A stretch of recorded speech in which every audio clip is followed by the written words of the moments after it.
Sungai Limau. Tadi sebelum saya mai tadi, isteri saya tanya, malam ni kuliah jemputan di mana? Dia tahu dah kalau 31 tu biasa kuliah jemputan. Saya kata di Sungai Limau. Tu dia tarik 4 rakaat tu. Dia ingat Sungai Limau Yan tu. Saya tak ada Sungai Limau Kulim tu. Daripada Kepala Batas, daripada Pokok Senar, bukan jauh tahu mana pun. Nak main ke Sungai Limau tu. Kalau setiap hari Ahad, minggu keempat, saya lalu sini untuk pergi kuliah bulanan saya di Masjid Kelang Lama. Adalah beberapa orang sahabat-sahabat yang ahli yang selalu main ke Masjid Kelang Lama. Kuliah saya setiap hari Ahad minggu keempat tu. Muslimin muslimat yang dirahmati dan diberkati oleh Allah Subhanahu wa taala, insya-Allah. Pada malam ni saya Ustaz Asri sebagai kuliah jemputan 31 hari bulan. Biasa macam itulah, 31 hari bulan di mana-mana pun dia akan guna kuliah jemputan. Siapalah tak ada kitab lah. Maksudnya umum. Apa juga nak ditafsirkan, apa juga nak dihuraikan, maka mudah-mudahan ia bermanfaat, berfaedah untuk kita bersama, insya-Allah. Muslimin muslimat yang dirahmati Allah. Pada malam ni saya nak hurai satu surah yang cukup pendek, antara surah yang pendek dalam Al-Quran. Padanlah dengan masa yang diberikan ni. Maksudnya lepas maghrib sampai isyak, lebih-lebih sikit sudahlah Ustaz. Dia bukan lama-lama sangat. Baik. Surah yang pendek dalam Al-Quran tapi memberi makna yang cukup hebat untuk kita tadabbur bersama, iaitu surah Al-Asr, juzuk 30. Akhir sekali kat lalah dah. Surah Wal Asri orang panggil. Surah Al-Asr, demi masa. Allah bersumpah dalam Al-Quran. Sebab demi masa, kata Allah Subhanahu wa taala. Manusia banyak dalam keadaan rugi. Allah bersumpah surah Al-Asr. Pagi malam ni saya nak hurai kepada tuan-tuan berkenaan dengan surah Al-Asr. Tuan-tuan, selalu kita baca dan kita tengok makna dia sajalah. Sat je lah, dalam 3 minit habis lah. Tapi dari sudut huraian dia yang dibawa oleh para alim ulama tafsir berkenaan dengan surah ni. Baik, tuan-tuan yang dirahmati Allah, jadi sebagaimana yang saya sebut tadi, surah yang pendek. Dan satu lagi yang paling utama, menjadi pilihan kita apabila semayang seorang-seorang. Baca surah ni. Bila kita semayang seorang-seorang, tak dan berjamaah mayang asar di rumah tadi, surah yang menjadi pilihan orang Sungai Limau apa dia? Qul huwallahu ahad. Yang tentu memang favourite lah. Lagi apa lagi? Inna a'tayna, tidak ketinggalan tau. Lagi apa lagi? Surah-surah yang pendek ni. Qul huwallahu alam nasrah, alam nasrah, pendek juga. Biasa macam tu. Kalau dia semayang seorang, dia akan pilih surah-surah yang pendek. Qul a'udzu birabbil falaq, Qul a'udzu birabbin nas, ni macam panjang sikit. Tapi dia pilih wal asri, inna a'tayna, qul huwallahu ahad. Kali-kali kot tu je surah ni. Bila mana semayang sendiri. Tak tahulah, mungkinlah orang Sungai Limau ni, di belah Kulim ni, bila dia semayang seorang-seorang, dia tak dan nak pergi semayang berjemaah, dia pilih surah Al-A'la, sabbihisma rabbikal a'la. Memang iman tebal, setebal kulit durian musangking. Nak beritahu, memang hebat lah. Kan, kuat ada. Saya dengar ustaz, dia mayang seorang, dia baca hal ataka hadisul ghasyah. Hebat. Kita kata kalau dia tak menikah lagi, ambil dia menantu. Bukan kita nak pilih orang lagu tu dah, tapi hebat lah. Yang menjadi pilihan kita, inna a'tayna, qul huwallahu ahad, alam nashrah, wal asri, yang kita nak tafsir dan hurai pada malam ni. Muslimin muslimat yang dirahmati Allah. Walaupun surah ni pendek, tetapi kandungan maknanya sangat mendalam. Sehingga Imam Syafi'i pernah menyebut, lau tadabbaran nas hadhihi surah lawasa'athum. Kata Imam Syafi'i, kalaulah manusia kita ni lah tadabbur, perhati betul-betul surah ni, hadhihi surah ini, lawasa'athum, seandainya manusia ni merenung memahami surah ini, nescaya lawasa'athum ni, wasa' ni luas, maksudnya cukuplah bagi dia, memadai. Kata Imam Syafi'i, kalau hampa tengok surah tu, perhati betul-betul makna dia, isi kandungan yang mendalam, cukuplah, kata Imam Syafi'i. Kata ulama, bukanlah maksud Imam Syafi'i itu bila kita baca faham surah Al-Asr ni tak perlu dah ambil tahu surah-surah lain. Tak, bukan macam tu. Bila kita faham betul-betul surah Al-Asr, maka cukup memberi semangat untuk kita melakukan amal ibadah yang lain pula. Sebab dia punya maksud yang mendalam. Muslimin muslimat yang dirahmati Allah. Tengok ayat pertama, wal asri, demi masa. Hak yang bercakap ni pun nama asri, tuan-tuan. Takut nanti makan diri tau. Bila main lambat, umpama dia kuliah main lambat kat kuih 8 baru main. Orang tunggu cangak-cangak. Jumpa-jumpa kita demi masa. Oh, kita tahu. Dia nak pergi aku kan tak? Tak. Dia baca surah yang nama kita. Demi masa. Wal asri. Kata. Pasal nama saya asri. Tapi hakikatnya sungguhlah demi masa. Maksud yang mendalamnya, ustaz main lambat. Tapi alhamdulillah hari Sungai Limau main awal. Boleh 3 rakaat bersama dengan imam dengan izin Allah. Alhamdulillah. Allah bersumpah wal asri, demi masa. Kata ulama tafsir, sekiranya Allah bersumpah dengan sesuatu dengan nama apa ya, dengan apa pun, menunjukkan yang pertama sesuatu yang berfaedah, bermanfaat, penting. Kalau Allah sumpah dengan apa? Banyak dalam Quran, wal fajri, demi waktu fajar. Apa lagi? Wadduha, demi waktu duha. Tu Allah sumpah tu. Wattini wazzaitun, demi buah tin dan buah zaitun. Allah bersumpah. Wasyamsi waduhaha, demi matahari yang mengelilingi. Kata ulama tafsir, sekiranya Allah bersumpah macam tu, menunjukkan apa yang Allah sumpah tu penting, berfaedah, dan satu lagi menunjukkan kekuasaan Allah Subhanahu wa taala. Muslimin muslimat yang dirahmati Allah. Manusia tak boleh, kita hamba Allah tak boleh sumpah macam tu. Bersumpah macam tu nak mempertahankan kebenaran diri. Nak sumpah macam Allah bersumpah tu tak boleh. Hang ambil kaman, marin depa kata hang ambil yang hilang benda tu. Demi matahari, bulan, bintang, tak ketahuan nama dia. Oh gitu. Kita sumpah, maka dalam Islam dia panggil qasam. Sumpah ni dia ada 3 saja yang dibenarkan untuk kita ni. Wallahi, wabillahi, watallahi. Silakan untuk mempertahankan kebenaran. Orang tuduh kita. Orang tuduh kita macam-macam. Yang itulah hak ni. Marin sampai live main masjid marin. Apa ni subuh. Ada 4-5 orang. Apa kipas tak tutup, lampu tak tutup. Hang Din, demi Allah bukan aku. Oh dia. Lampu tak tutup pun sumpah. Biar pi untuk mempertahankan diri kita. Orang lebih kuat kata lebih orang kita. Jangan kata abang hang meninggal ni, yang anak-anak dia tu, hang tak pergi makan, hang tak perhati betul-betul, tak ambil tahu saya nak makan. Ni dengar cerita ni, dia cerita dah. Dia cerita di mana? Dia bersembang di kedai nasi kandang Wafiqah tu.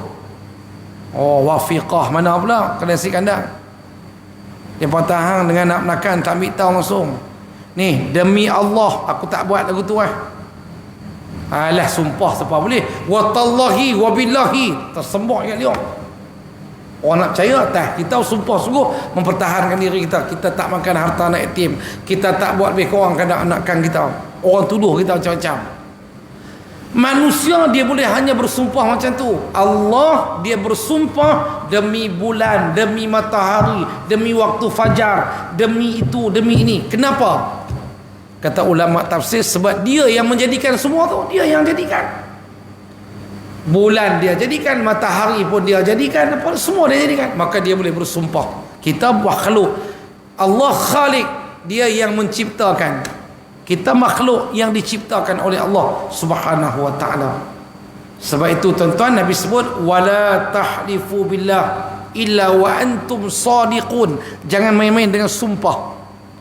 Jangan bersumpah dengan nama Allah illa wa antum sadiqun, kecuali hang berada di pihak yang betul. Silakan nak bersumpah. Muslimin dan muslimat yang dirahmati Allah Subhanahu wa taala, macam saya sebut tadi, nak pertahankan diri silakan. Gitu. Maka Allah sebut awal-awal lagi demi masa. Ketika Nabi Nuh didatangi oleh malaikat maut. Ni bawah ayat pertama ni hurai. Ketika Nabi Nuh didatangi oleh malaikat maut untuk cabut nyawa Nabi Nuh alaihissalam. Nabi Nuh semua kita tahu umur dia hampir 1000 tahun, hampir. Ada kata 950 tahun umur Nabi Nuh ni. Lalu bila malaikat maut pergi jumpa Nabi Nuh alaihissalam, wahai Nuh, berapa lama yang engkau tinggal di atas muka bumi Allah Ta'ala ni?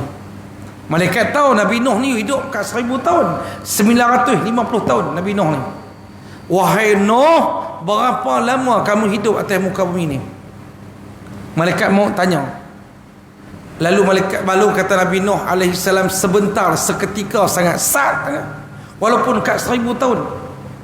Perumpamaan dia kata Nabi Nuh kepada malaikat maut, kepada malaikat macam ni, macam rumah tu ada 2 pintu, pintu depan, pintu belakang. Kita masuk pintu depan, nak keluar pintu belakang, jalan nak pergi keluar pintu belakang. Itulah perumpamaan aku hidup di dunia ni, sangat. Tu Nabi Nuh alaihi salam bagi tahu kepada malaikat maut yang nak cabut nyawa dia. Demi masa, banyak orang rugi. Kata ulama, 4 sebab seorang tu tak ambil penting dalam bab masa ni. 4 sebab manusia tak ambil peduli dengan masa. Sebab apa? Yang pertama, tak ada matlamat hidup langsung. Nak ambil peduli bab masa apa? Tak ada matlamat hidup untuk akhirat, tak ada. Apa nak bawa ni, bekalan nak bawa. Tak ada matlamat untuk akhirat, tak ada. Tiba-tiba mati. Tak dan kampui, tak dan kumpui. Bekalan amalan tak dan. Tak ada matlamat untuk akhirat, tak ada. Macam ibu-ibu, ayah-ayah yang main masjid Qaryah Sungai Limau ni memang ada matlamat akhirat kita. Selagi kedrat aku kuat, selagi mana nyawa aku ada, ruh Allah bagi lagi, bekal lagi, selagi itulah aku akan himpun amalan, bekal kubur, bekal akhirat. Tu matlamat hidup kita.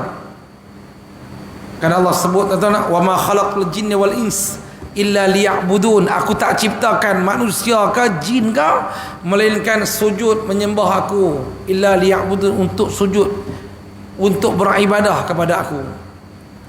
Kata ulama, 4 sebab menyebabkan 4 sebab manusia ni lalai dengan masa ni. Biar lagu tu je. Tak ambil penting dalam bab masa ni sebab tak ada matlamat hidup dia untuk akhirat, tak ada. Yang kedua, malas sambil lewa, ghalid, buang masa. Hobi merapu. Kalau nak bang kata segan lah, pemalas. Menyebabkan masa terbuang macam tu saja. Ghalid lah dengan burung, berlambak di rumah. Ghalid sampai tak mayang.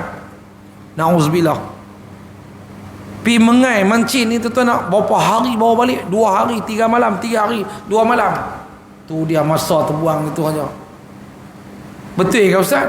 Tu di bawah jambatan Pulau Pinang tu dia buat tapak besar tu. Ada orang tak balik 3 hari 2 malam duduk situ main mengai. Saya tanya geng hak mengai ni, macam mana depa nak buang ayak ni? Di situ tu kan ada jamban. Jamban terbang lah Ustaz. Pula dah saya tahu. Kalau saya nak mau ikut, main ikut sekali. Tak ada masa nak ikut dah. 3 hari 2 malam bawah jambatan Pulau Pinang tu. Muslimin muslimat yang dirahmati Allah, minat punya masa tak ada langsung. Na'udzubillah, jangan tuan-tuan merapu habis-habis tu. Umur dah melanjut-lanjut ni tuan-tuan, ni tempat kita ni Masjid Sungai Limau ni tempat kita, hari-hari ada kuliah. Nombor 3 kata ulama ni tuan-tuan, nak tabiat suka menunda-nunda taubat menyebabkan masa terbuang macam tu aja. Kata Syekh Ibnu Athilah Askandari, pengarang kitab Hikam.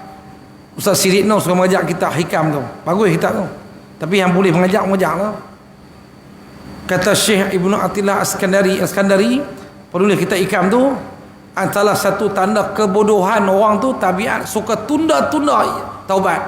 Antia, aku kan ada sakit apa nak taubat pun. Kita bagi tahu, mati tu bukan syarat dia mesti sakit dulu. Ada orang tak sakit mati, ada orang tak sakit pun mati. Muslimin muslimat yang dirahmati Allah. Yang ketiga, tabiat suka menunda-nunda taubat, amalan yang kena terperangkap iblis. Sebab apa? Sebab itu masa dia tak ambil penting dalam bab masa ni, sebab dia tunda-tunda bab taubat. Dan yang keempat, tidak mengetahui yang mana lebih utama dalam kehidupan. Masa buang lagu tu je. Yang masa satu didahulukan. Yang mana satu yang wajib nak dahulukan. Yang mana satu yang penting. Taqdim aham minal muhim. Mendahulukan yang penting. Dapat dah sorat tak pergi haji. Dapat sorat dah. Tabung haji Kulin bawa main. Tabung haji Kedah. Hantar sorat. Pak Long dapat pergi haji lah ni. Telefon. Main ambil sorat di tabung haji ni. Sungguh lah. Dah nampak dalam akaun penuh dah duit ni. Saya nak tunda dulu lah. Pasal apa? Duit hak dalam tu saya nak perbesar dapur. Dah lah ni nak pergi haji ni dalam 15 itu je, bukan macam 30. Jangan lain dah. Saya minta tunda dulu, saya minta tunda. Bukan tahun ni lah, bukan tahun ni. Lah Pak Long ni umur 64 ni. Lah tak kira umur apa, aku sihat ni. Dah boleh pergi dah ni. Tunda, aku nak perbesar dapur. Orang abang tak dengar kata. Dia marah pegawai tabung haji tu. Perbesar dapur tak sampai setahun tuan-tuan meninggal. Tak ada pergi haji. Yang mana aulawiyat dia panggil, aulawiyat yang mana lebih utama daripada yang diakhirkan. Kita dengan masa lagu tu. Kita nak mana yang didahulukan sesuatu perkara tu. Kena pandai dalam kehidupan kita ni tuan-tuan yang dirahmati Allah. Itu Nabi sebutlah hadis sahih riwayat Imam Bukhari, ni'matani maghbunun fihima katsirun minan nas. Dua nikmat yang sering dilupakan oleh manusia. Nabi kata dua nikmat selalu orang lupa. As-sihhatu wal faragh. Sihat dan masa lapang. Dua nikmat ni manusia sering lalai. Nabi sebut dalam hadis. Muslimin muslimat yang dirahmati Allah, kata ulama, membahagikan masa itu, bahagilah masa itu kepada 4 tujuan. Ulama kata bahagilah masa itu dengan 4. Ni masa kita 24 jam Allah bagi ni. Bahagi dengan 4. Yang pertama untuk agama. Buat amalan fardu, buat amalan sunat. Start bila? Celek-celek mata. Tu yang pertama. Dia semua 4. Bahagi kita masa ni ada 24 jam ni. 4 benda ni kita mesti buat. Ni ulama atok. Tuan-tuan yang dirahmati Allah. Siapa dia atok? Imam Hasan Al-Banna, pengasas Ikhwanul Muslimin. Kalau katalah ni, kalau tu di Mesir Ikhwanul Muslimin lah, macam Hamas tu lah, tapi dah ditenggelamkan oleh musuh-musuh ketika ni habis. Lantarannya tu Allahyarham Dr. Yusuf Al-Qardawi tu. Imam Hasan Al-Banna ni pengasas Ikhwanul Muslimin. Dia pernah kata bahagi masamu 4. Yang pertama untuk Allah, untuk agama, laksana yang wajib, laksana yang sunat-sunat. Bermula bila? Celek mata. 1. Yang kedua, masa untuk mencari rezeki, untuk nafkah anak-anak, isteri kita. Allah sebut dalam Quran, wabtaghi fima ataqallah daral akhirah wala tansa nasibaka minad dunya, ila akhir ayat. Cari bekalan untuk akhirat, wala tansa nasibaka minad dunya, jangan lupa bekal kita akhirat kita. Jangan lupa habuan kita di dunia tu. Minta maaf. Cari bekalan akhirat, tapi jangan lupa habuan kita yang dah tertulis.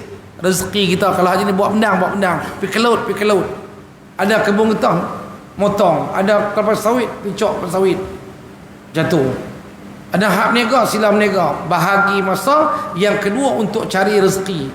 Bukan boleh duduk saja, kena pergi cari. Macam zaman Sayyidina Umar, orang mengadu kat dia, wahai Umar, tu dalam masjid tu ada satu orang ahli ibadat, janggut basah panjang, menangis doa ke Allah, ya Tuhan turunkan rezeki, bagi rezeki pada aku ya Allah, ya Allah.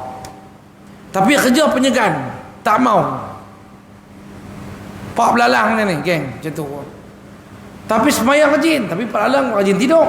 Ini rajin semayang. Zaman Sayyidina Umar cengih. Sayyidina Umar kata mana? Dalam masjid duduk berdoa, baca Quran, semayang, zikir. Sayyidina Umar ni pergi tengok-tengok ada seorang pemuda, orang seorang gagah kuat, cekup janggut hak basah ni, tarik pergi keluar, lari bawa keluar. Al-Islam laisa bitamanni walakin al-Islam bil a'mali. Islam bukan cara hang minta lagu ni. Islam ni kena kerja, bukan boleh minta lagu ni. Dia heret keluar lagu tu aja. Muslimin muslimat yang dirahmati Allah. Ulama kata, Imam Hasan Al-Banna kata, bahagi masamu dengan 4. Yang pertama untuk Allah, untuk agama. Yang kedua untuk mencari rezeki, menyara kehidupan. Yang ketiga untuk berkhidmat sesama manusia, berhubung sesama manusia. Hablum minan nas, dengan masyarakat ada, tolong orang ada kematian, kenduri, kenara, orang susah kita tolong. Hablum minan nas, hubungan dengan manusia. Kawan tu kenduri, kita pi. Ada kematian, kita pergi ziarah. Dia sakit, kita pergi ziarah. Ambil tahu hai masyarakat. Hablum minan nas, tuan-tuan. Yang ketiga. Yang keempat, masa untuk kita berehatkan diri kita. Bukan boleh lanyak tubuh badan kita siang malam kerja sampai tak dan untuk beribadah kepada Allah. Memang cari duit. Tuan-tuan yang dirahmati Allah, tubuh badan kena rehat. Tubuh badan kena rehat. Satu hari tuan-tuan, Nabi lalu dari kawasan masjid, Nabi tengok ada tali ikat ke tiang tu. Kata Nabi, ni tali apa di masjid? Lalu kata sahabat, ini tali kepunyaan sahabiah nama Zainab, seorang perempuan. Kenapa dia ikat tali sini? Kata sahabat ni, tuan-tuan, dia ni rajin semayang 5 waktu, semayang 5 waktu, semayang sunat, rajin. Dia ikat tali ni, dia semayang sunat. Kalau kata dia mengantuk, dia nak terlena, dia pegang tali ni. Nabi kata, potong sekarang tali ni. Tubuh badan kita ada hak. Wa ainika alaika haqqa, atau kama qala, pada mata kita ada hak, pada tubuh badan kita ada hak untuk rehat. Untuk rehatkan tubuh badan kita. Bukan boleh semedang kita nak buat amal ibadat. Ada masa. Muslimin muslimat yang dirahmati Allah Subhanahu wa taala. Dan ayat yang kedua, innal insana lafi khusr. Sesungguhnya manusia itu dalam keadaan kerugian, kata Allah. Rugi. Setiap hari Allah bagi kita 24 jam macam kita sebut tadi. Dalam hidup kita ni 6-7 jam mesti dah lena. Allah sebut innal insana lafi khusr. Sesungguhnya manusia tu berada dalam keadaan kerugian. Tidur kita 6-7 jam confirm dah. Tak termasuk tidur kuliah subuh, khutbah Jumaat, tak masuk. 6-7 jam ni dah confirm dah. Tuan-tuan yang dirahmati Allah Subhanahu wa taala. Kata ulama, ramai manusia leka dan ghalib. Dia akan sedar bila nikmat-nikmat yang diberikan itu ditarik pada dia. Kata ulama, ramai manusia yang leka. Bila dia akan sedar? Bila ditarik nikmat yang ada pada diri dia, baru dia sedar. Dulu sihat, lalu je Masjid Sungai Limau ni tu zoom pi ke hulu ke hilir, tak dan nak singgah walau seketika, tak dan. Tiba-tiba Allah takdirkan sakit, bukan jauh rumah daripada masjid pun, tak jauh, kita pun pergi ziarah. Dia tengok kita pergi ziarah, kata makasihlah mai, 2-3 kali ulang terima kasih. Ni saya lepas ni kalau saya sihat, saya tak ada mau pergi ke lain dah. Masjid yang tempat saya. Banyak dah orang bawa saya pergi ziarah orang sakit, ziarah ayah ada sakit, lepas balik kuliah maghrib, kuliah lepas isyak tu bawa pergi, jom Ustaz tengok ayah saya, Ustaz sakit, tak larat dah, selalu main masjid. Kadang-kadang dia tak main juga, dia mulut dia tu, ya Allah Ustaz saya teringat masjid, saya tersabar Pak Long. Ada Nabi sebut 2 golongan yang dia semayang sendiri di rumah tapi dapat pahala jemaah. Siapa dia Ustaz? Yang pertama, orang yang menggunakan masa sihat dia main ke masjid untuk semayang jemaah. Kedua, orang yang bermusafir, kalau dia tak pergi mana, dia semayang masjid. Maka 2 golongan ni kata Nabi, pahala dia semayang sendiri pun macam semayang berjamaah. Kalau kita masa sihat tak main semayang berjamaah, tiba-tiba sakit, nak boleh pahala berjamaah apa? Maka fikir-fikirkan tuan-tuan dan puan-puan yang dirahmati Allah Subhanahu wa taala sekalian. Baik, maka sesungguhnya manusia itu dalam keadaan kerugian. Ulama kata kita akan sedar bila mana? Seseorang itu akan sedar bila bila mana nikmat yang sedia ada pada tubuh badan dia tu ditarik. Macam ni nikmat sihat, tarik jadi sakit, masa tu dia fikir, aduh, menyesailah aku tak buat ibadah dulu. Masa bila lagi? Masa jadi jatuh miskin, bapa ke dana. Masa duit ada, tak ada wakaf, tak ada sedekah, tak ada nak derma, tak ada nak sumbang, tak ada. Bila jatuh miskin, masa tu baru menyesal, masa tu baru teringin nak wakaf, masa tu baru teringin nak sedekah. Ada, mana ada duit dah masa tu. Muslimin muslimat yang dirahmati Allah, mudah kata golongan yang Allah sebut rugi dia pada setiap perkara yang kita buat atas muka bumi ni masa hidup kita ni, tak ada boleh, tak ada faedah, ataupun masa mudah lagi tak boleh bawa pahala pun, rugi. Tuan-tuan buat satu benda, kalau tak ada manfaat, tak ada untung, tak ada faedah, tak ada pahala, rugi. Sebab masa yang Allah bagikan pada kita ni bukan lama pun. Muslimin muslimat yang dirahmati Allah Subhanahu wa taala. Baik tuan-tuan, satu hari sahabat Nabi tengok seorang pemuda badan tegap, badan tough ni, ketul-ketui. Lalu kata mereka, sahabat-sahabat Nabi ni berimpun ni, kata apa? Kalau dia ni pergi perang bagus ni, badan sihat, sadu, hak ni kuat ni, tapi tak pernah nampak perang. Lalu kata Nabi, hampa ingat jihad di jalan Allah tu angkat senjata perang saja. Ya Rasulullah, kami faham macam tu lah, jihad ni angkat senjata pergi perang. Nabi kata, tak, jihad ni luas maksudnya. Siapa-siapa yang ada mak, dia pastikan mak dia makan, tak ada lah kelapak, dia pastikan mak dia terurus dengan elok, maka dia dapat pahala jihad di jalan Allah. Barang siapa yang ada anak-anak, ada isteri, dia keluar pada rumah dia pagi, balik pula petang, cari rezeki untuk anak-anak, untuk isteri, maka dia keluar tu seperti orang berjihad, kata Nabi. Hampa jangan faham jihad ni akan senjata perang semata-mata. Macam kita lah ni, orang Palestin perang, kita nak pergi jauh, kita pun negara yang tak boleh pergi perang sampai ke sana, nak berjihad tak boleh. Apa yang kita boleh buat, tuan-tuan? Macam kita buat hantar doa tu, paling kurang hantar doa, hantarlah sumbangan, kita bagilah orang yang tak ada, aman Palestin lah, apalah, kita bagi sumbang, mudah-mudahan benda tu sampai, mudah-mudahan juga pahala seperti orang berjihad di jalan Allah Subhanahu wa taala sekalian. Maknanya tuan-tuan dan puan-puan, apa yang kita buat setiap hari, benda tu bagus, boleh pahala. Tak termasuk golongan yang disebut al-khasirun, golongan yang rugi. Illal ladzina amanu wa amilus salih.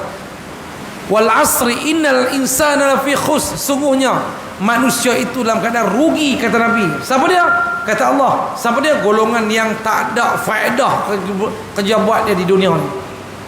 Apa hak dia buat ni merapu, tak ada apa langsung memberi kebaikan. Maka kata ulama, itu manusia yang rugi di sisi Allah Subhanahu wa taala. Nabi pernah bagi tahu 3 golongan yang Allah tak pandang di padang mahsyar nanti, Allah tak peduli. Allah tak peduli 3 golongan ni di padang mahsyar dan tidak dipandang di sisi Allah. Siapa? Yang pertama, golongan yang menjadi hina selepas hidup dalam keadaan mulia. Golongan yang menjadi hina selepas hidup dalam keadaan mulia, Allah tak pandang. Innamal a'malu bi khawatimiha. Sesungguhnya amalan-amalan seorang itu dihitung di hujung hayat dia macam mana. Ada orang bagus dah, hidup dia bagus dah, duduk dalam jemaah Islam, duduk dalam kelompok manusia yang sentiasa diingatkan dengan kepentingan bersama dengan para alim ulama umpamanya, duduk bersama dengan orang-orang bagus dah, tiba-tiba terpesong dia punya pahaman dia tu, mati dalam keadaan mempertahankan golongan yang sebut taghut ke apa rahat tu, itulah golongan pelampau dah dan sebagainya yang membenci Islam. Ada orang yang asal dia hina, asal tak bagus. Orang kampung cukup benci lah. Kalau dia ni balik kampung ni, orang semua hati-hati kunci buah mangga, buah apa buah ni padlock besar ni. Oi, balik dah. Balik dah dia, oi, balik dah. Orang cukup meluat di kampung. Tapi dia fikir, dia kata Allah Ta'ala bagi aku hidup ni boleh lagi berapa aku duduk tahun ni, orang meluat. Berhijrah dia, berubah dia, baru berubah berapa lama? Baru 6 bulan, tapi berubah. Allah ampun dosa dia, mati dia dalam keadaan husnul khatimah. Innamal a'malu bi khawatimiha. Amalan seseorang itu diukur bila last kehidupan kita macam mana. Macam kita lah dalam qaryah kita ni, hak yang duk ada dengan kuliah maghrib ni, kalau nak cerita perangai huduh kita, perangai buruk kita dulu, nak tulis satu buku tak muat. Tapi alhamdulillah Ustaz, Allah panjang umur, Allah panjang usia, Allah panjangkan lagi nikmat dia.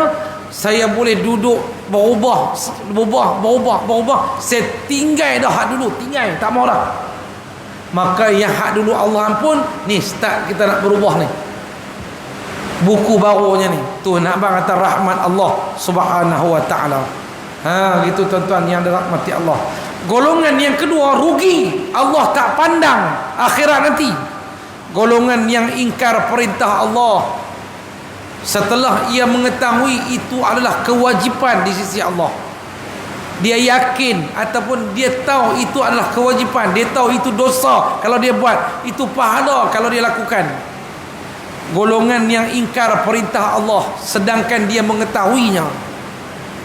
Macam iblis dia tahu Allah Ta'ala tu Tuhan yang satu, tapi dengan sombong, dengan belagaknya, dengan dia tahu Tuhan satu, tapi dengan sebab sombong maka Allah hina dia, laknat dia. Iblis, kata Sayyidina Ali, iblis ni beribadat kepada Tuhan dengan tekun lebih dahulu pada kita 6,000 tahun. 6,000 tahun iblis ni. Jangan main-main dengan iblis. Tapi dengan sebab sombong, bongkok, angkuh, maka Allah laknat dia. Manusia macam tu saja. Awak hantar semayang din, malah Allah tak pandang akhirat. Bukan dia tak semayang, dia tak tahu, dia tahu. Kena tangkap, tak puasa. Jabat agama kulit tangkap. Tanya, pasal apa tak puasa? Lapar. Semua orang puasa lapar. Tahu tak puasa tu wajib? Tahu. Kenapa tak beli makan di rumah? Malu kat cucu. Beli. Maka orang yang macam ni Allah tak pandang di akhirat nanti kalau tak dan taubat. Sebab apa? Sebab dia tahu yang tu dosa. Dia tahu dosa, dia tak tinggal, dia buat. Dia tahu tu pahala, dia tak buat. Muslimin muslimat yang dirahmati Allah. Dan golongan itulah golongan yang dibenci di sisi Allah Subhanahu wa taala. Sebab itu kita ni ibu-ibu, ayah-ayah, bila kita dah berada dalam landasan yang betul ni, track yang betul ni kita ni, maka kita janganlah kita terpesong hati kita. Tapi hati kita ni dia mudah terikut. Sebab itu kita diajar satu doa supaya hati kita ni tak terikut dengan benda yang tak elok. Apa doa dia Ustaz? Ya muqallibal qulub, sabbin qalbi ala dinika wa ta'atik. Ya muqallibal qulub, sabbin qalbi ala dinika wa ta'atik. Wahai Tuhan yang membolak-balikkan hati, tetapkan hati kami di atas jalan kebenaran-Mu ya Allah dan ketaatan-Mu ya Allah. Ada satu doa lagi tapi panjang supaya hati kita ni tak terpesong. Rabbana la tuzigh qulubana ba'da iz hadaitana wa hab lana min ladunka rahmah innaka antal wahhab. Wahai Tuhan kami, jangan Engkau pesongkan hati kami setelah Engkau tunjukkan jalan kebenaran kepada kami. Itu dia. Sebab itu tuan-tuan guru ingatkan kita istiqamah, tetap pendirian. Dalam hadis yang panjang Nabi ingatkan kita ada kalanya seorang itu beramal untuk syurga, tapi kalau dia mati, dia dengan syurga tu tinggal sejengkal lagi, tapi dia alah kehidupan dia berubah maka akhirnya dihumban ke dalam neraka. Nauzubillah. Dan golongan yang ketiga Allah tak pandang. Siapa dia? Allah tak pandang. Rugi, mati dalam keadaan melakukan maksiat, mati dalam melakukan dosa, tak sempat nak bertaubat di sisi Allah, terlalu sibuk dengan hai dunia, tak dan masa nak fikir akhirat. Rugi, Allah tak pandang. Sedangkan masa Allah bagi ada, tapi dia saja tak mau. Tuan-tuan yang dirahmati Allah, seorang ulama tabi'in kata, setiap kali sakaratul maut yang menjadi peneman kita ialah perkara yang sering kita agungkan ataupun kita buat masa hidup kita di dunia ni. Setiap kali sakaratul maut mai, masa tu kita dihidangkan, ditunjukkan benda yang kita sayang nak tinggal masa hidup di dunia ni. Kalau orang tu rajin buat amal ibadat, semayang tak rajin, maka mungkin Allah pilih dia mati masa semayang, tengah semayang, ataupun lepas semayang, ataupun pinak semayang. Allah nak ambil nyawa dia tu. Hujung hayat kita ni, masa kita mati, masa kita suka buat apa. Orang tu biasanya dipilih, ghalib dah kebiasaannya dipilih, mati tu masa time dia suka buat apa. Kalau tuan-tuan jenis rajin semayang sunat, mudah-mudahan Allah pilih mati ketika sujud semayang sunat. Tuan-tuan rajin main masjid, mudah-mudahan Allah pilih kita mati dalam masjid. Muslimin muslimat yang dirahmati Allah Subhanahu wa taala. Syekh Abdullah Alwi Al-Haddad pernah menulis dalam kitabnya Nasaihul Ibadah, Nasaihud Diniyah. Dia kata apa? Kata Syekh Abdullah Alwi Al-Haddad, antara penyebab mati ni tak elok, mati su'ul khatimah, penyebab mati tak elok ni, kata Syekh Alwi Al-Haddad, yang pertama meremehkan kewajipan yang telah difardukan. Jom semayang, alah sagilah masa pukul apa ni, pukul apa, mayang isyak je, mayang isyak masuk matu dah, pukul 11 boleh semayang, pukul 12 mayang sah lagi. Ada orang dia meremehkan kewajipan fardu tu. Jawab bila tu Ustaz lagi dah selesai ni saya semayang. Dah, nak pukul berapa nak semayang? Bila boleh ibadat ni ibadat ni luas. Meremehkan sesuatu. Begitu. Wa aqimus solah wa atuz zakah. Kalau kita remehkan kewajipan fardu, maka tunggu, na'uzubillah, mati dalam keadaan su'ul khatimah, mati tak elok. Kata Abdullah Alwi Al-Haddad dalam kitabnya Nasaihud Diniyah. Yang kedua, penyebab orang tu mati su'ul khatimah, mati tak elok ni apa? Suka cari aib orang. Allahu Akbar. Ini banyak. Suka cari aib orang. Kita ni aib orang, orang silap ni tutup. Jangan duk dedahkan ke orang. Tapi hang saja cari aib orang, dedahkan orang pula. Bimbang mati su'ul khatimah, mati. Kalau tak mati su'ul khatimah, muflis di akhirat nanti. Sebab hang buka aib orang, nanti kena bayar balik dengan segala amalan kita, bagi kepada orang yang kita dedahkan aib tu. Menyebabkan amalan kita tak ada langsung, jadi bankrupt di akhirat. Walaupun rajin semayang sunat, rajin semayang wajib, rajin beriktikaf, rupa-rupanya banyak orang tuntut di akhirat nanti, orang tu dapat pahala kita free lagu tu saja. 3. Siapa dia mati dalam keadaan su'ul khatimah? Mengurangkan timbangan dalam perniagaan. Mudah sebut, menipu dalam perniagaan. Hati-hati orang berniaga. Kalau betul hak tu nyatakan kebenaran. Kalau benda tu tak elok, abang tak elok. Sudah. Jangan fikir rugi kalau tak jual ustaz ni elok lagi, elok ni. Kalau dia nak basi pun pukul 12.30 nanti. Lah boleh lagi kalau nak makan pun. Jual ke orang dalam keadaan tak elok, boleh dapat duit, seronok. Habis juga akhirnya. Lauk 3 hari sudah ke jual. Orang makan sakit perut 3 kali masuk jamban. 3 kotak pil tekecion makan. Sampai termuntah-muntah, keluar ayak saja, kirit dan sebagainya. Kita dapat duit, seronok pergi kamera Helen. Hasil perniagaan menipu orang, na'uzubillah. Rupanya antara penyebab mati su'ul khatimah, mati tak elok, berniaga tapi bohong orang. Mai derian ni, niaga derian murah. Selonggok 30 je ambil, ada 14 biji. Oi, kita pun 14 biji bubuh. Balik buka-buka 4 biji mangkak, 4 biji buruk. Ada 3 biji yang elok ni. 3 biji yang elok tu pun Allahu Akbar. Pi bilik nak tukar, balik dah. Sonok balik renyeh. Wah, hati hari ni menega. Rupanya orang belah ni tak reti darian macam tu. Sonok lah dapat duit, tapi menipu dalam perniagaan, mati su'ul khatimah, dibimbangi. Na'udzubillah.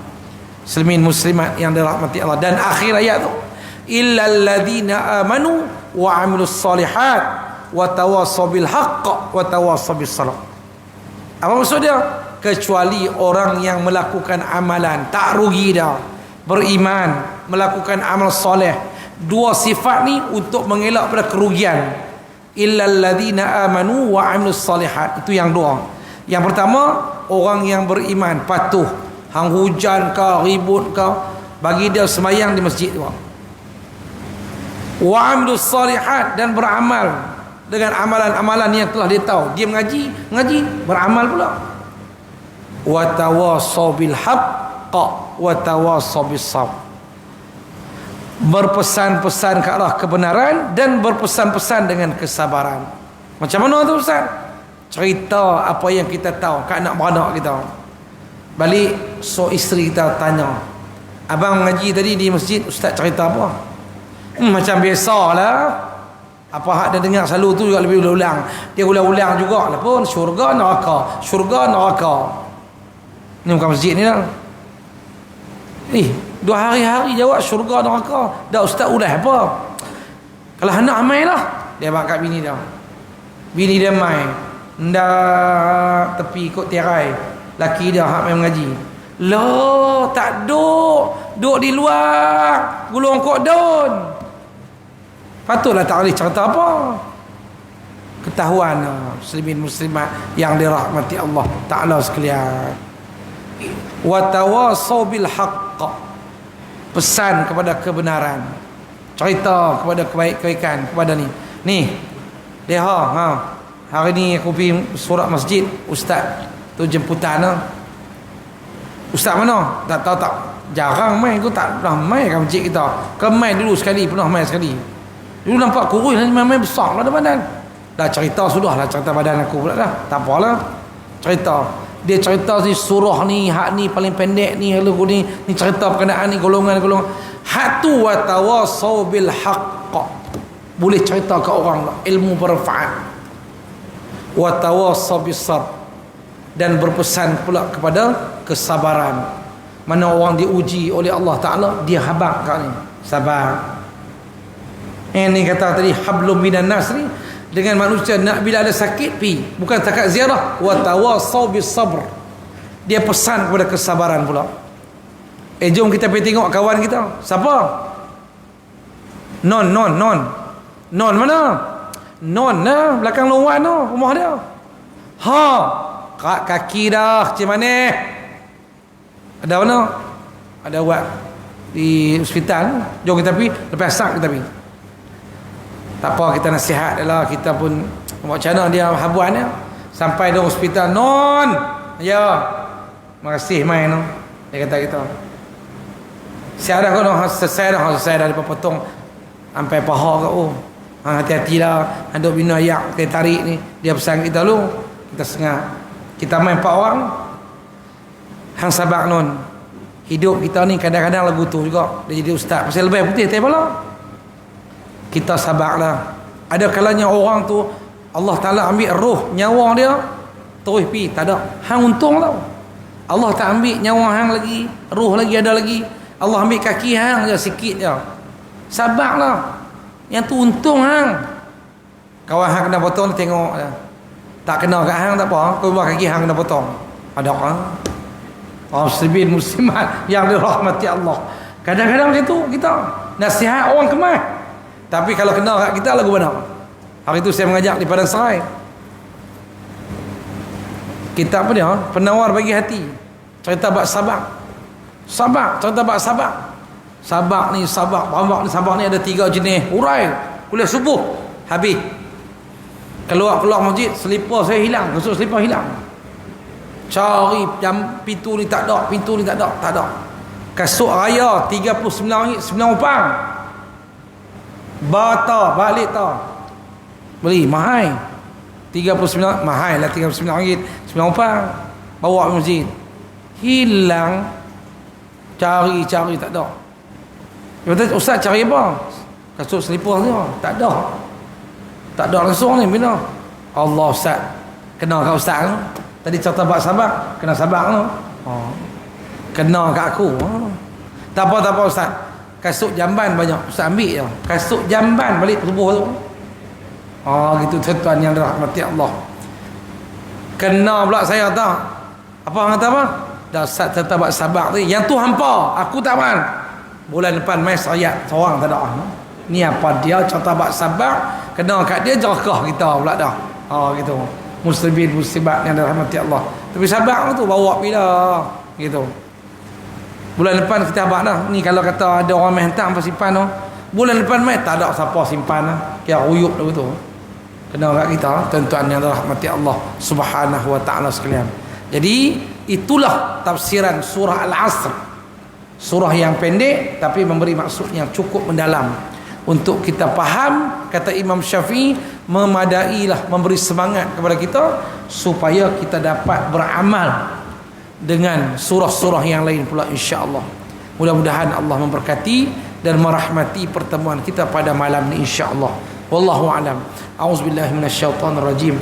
Bismillahirrahmanirrahim. Allahumma arinal haqqa haqqan warzuqna ittiba'ah wa arinal batila batila warzuqna ijtinabah. Wa sallallahu ala sayyidina Muhammad wa ala alihi washabbihi ajma'in.